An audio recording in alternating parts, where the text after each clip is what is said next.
ছিল এক সুন্দর রাজ্য। সেই রাজ্যে থাকতো এক রাজকুমারী। তার নাম ছিল নয়না। সে ছিল খুবই সুন্দরী ও দয়ালু।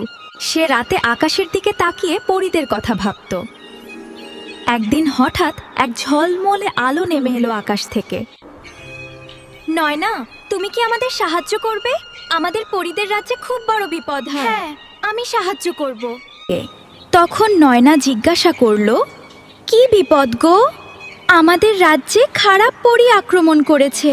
তুমি কি আমাদের সাহায্য করবে নয়না? হ্যাঁ, কিন্তু আমায় কি করতে হবে? তোমায় জাদুর পাহাড়ে গিয়ে একটি সোনার জাদুর তলোয়ার আনতে হবে। সেটি দিয়ে খারাপ পরীকে মেরে ফেলতে হবে।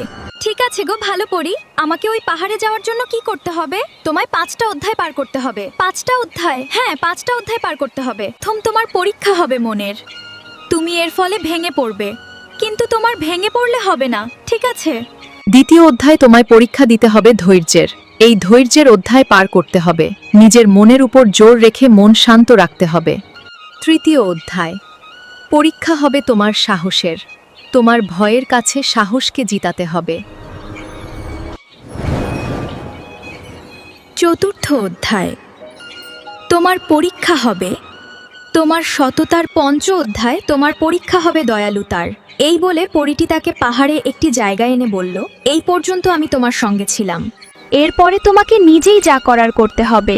এই বলে পরীটি তার কাছ থেকে বিদায় নিল।